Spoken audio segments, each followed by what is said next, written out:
So, one of the feedback that the volunteers gave was that they're not getting the sermons, they're not able to connect to the sermons. Now, when we asked your Pastor Chaitanya, and then he said, yes, I take it from some books and give a context, but that's a lie. Now, where are the sermons coming from? I'm going to show it to you. If there's an app called Highlands Church. Now, this is how the app looks.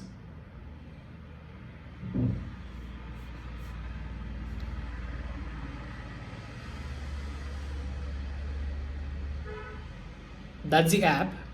You can search for Highlands. It is available for both iOS and Android.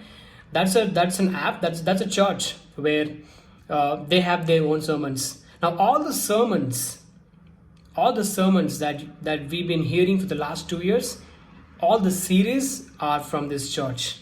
I just want to give an example. Now this is showing reverse. Okay.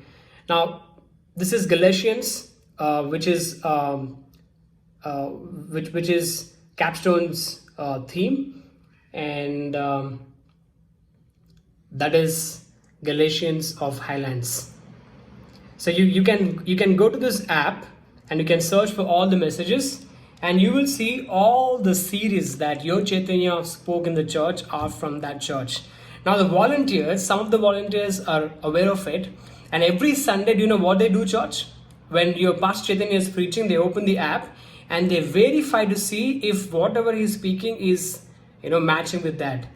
And let me tell you, every word to word, every point to point is taken from there, and even the jokes are taken from there. Where is the integrity? Now, when you mentioned that if worship team can copy songs and sing, that itself tells me that as a pastor, what kind of maturity you have for your church and for your team. Basically, church, we've been deceived for the last couple of years, and I'm sure most of the sermons are coming from somewhere else. Now, I strongly believe in this. Now, to prepare one sermon, it takes a lot of time in prayer and seeking God. Now, I have grew up, and I'm sure most of you will agree with me that seeing pastors who set aside one particular day of the week specifically to prepare for the sermon. I always wondered, how come Pastor Chaitanya has got the sermon for the entire year? Because we get the yearly schedule, and in that he mentions the series and the series for entire year to be preached. I always had a question: how can he prepare like that? I know the answer. You have an app, you have a church from where you're copying everything. Now, certain couple of believers in the church, they don't come to this church because they said, see, anyways, your pastor is copying from this church. Why don't I go listen to them than coming to and listening to him? That's the kind of integrity you have in your church.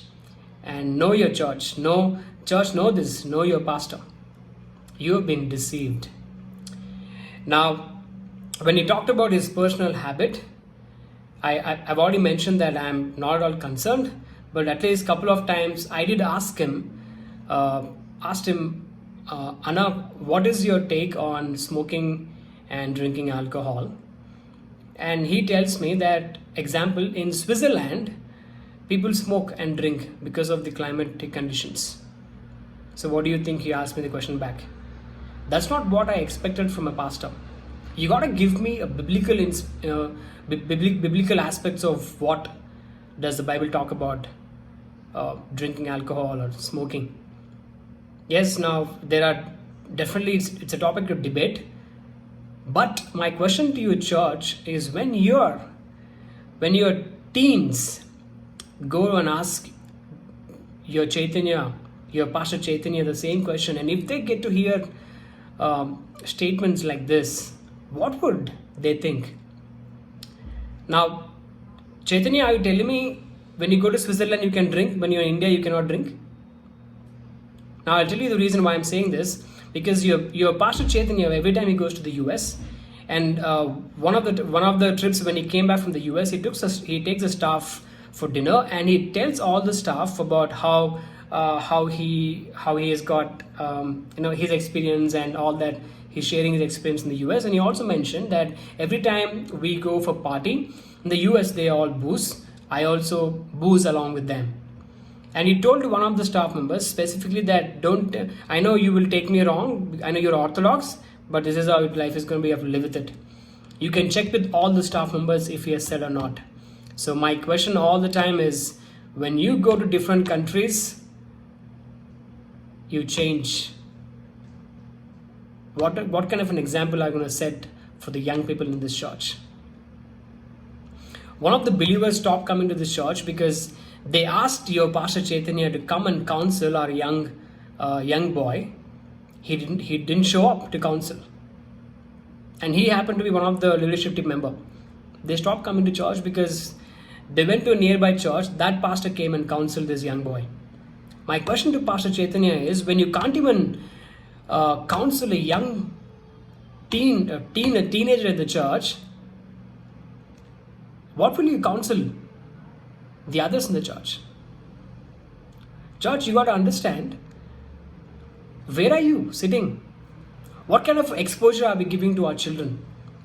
At least I believe most of us have a strong foundations because of the sacrifices our parents have made, and the kind of exposure that we got in our church as well while we were young kids. What kind of exposure are we giving to our children? I definitely don't want my children to be under such pastor, such leadership who doesn't have basic foundations, basic principles, basic ethics, and a calling. I don't want my children to grow up thinking this is Christianity. I don't want my children to grow up thinking that this is how church functions. This is what Bible talks about. Everything is a lie. Be mindful. Pray about your generation. I rather choose to be at the feet of Jesus on Sunday morning than come and listen to a false teacher. Your Pastor Chaitanya mentioned that Dream Center project is a failure because church did not believe. What happened to the money that the church gave? When you know it is a failure, why don't you give the money back to those who contributed towards it? There are people who struggled, and I know some of the people who have saved up for their future purpose, but they gave it off because you motivated them to give. Church, you got to know this, that one of the tactics that he follows. I want to be very blunt in this. Even his staff asked him. Now, during the pandemic, I think we raised finances for the missions.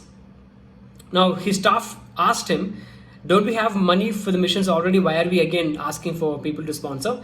And he says, you don't know how the church functions, and we have to keep, if we are sending money out, we have to get it back.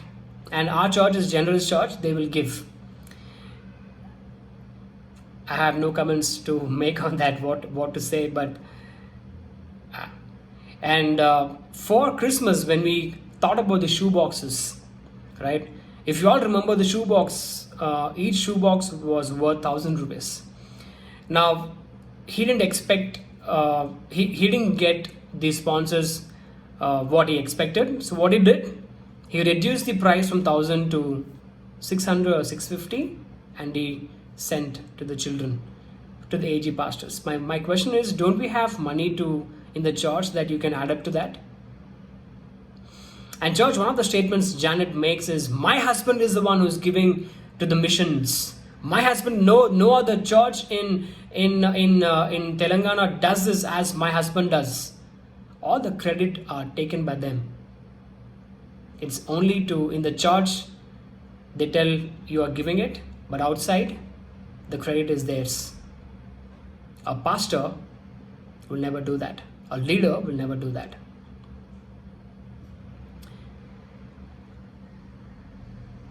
Be careful about whom you're following. The reason why I'm telling you is this: God put us a burden in our heart to share. And my responsibility is to let you all know what your pastor is, whom you're following, what kind of an example are we setting up for our next generation. Be mindful, be watchful, pray, and ask God what next. Ask God the right place to serve. Give to those who are really in need. Ask God, pray and ask God whom to give, and He will give you the name. He is still the same God who spoke to Abraham, Isaac, and Jacob. He never changed. He will probably give the name of the person in your dreams while you're sleeping, or to somebody, to some source. Give to those who are in need, but not to those who are using it for their benefit. What is that driving them? What is the driving factor? It's money. That is what they're so insecure about when people pointed out mistakes. And that's what happened to us. When we started questioning all these things, they felt insecure, and they know that if Selvin can get onto the stage and tell to the church, it's going to hit them very badly, and that's why they removed us from this church. And we are glad and we are happy, because I don't want to be under such pastor. I don't want to call him pastor. He is a dictator who dictates things to everyone to get his work done. You ask the staff members, not even a single day they pray for the church or for the ministry. All that they do is, what can we do next Sunday? How can we bring people to our church? Be careful, church, whom you're following. Pray. We are at the end times. There is false teaching, false prophets. Watch out. Save your children. God bless you.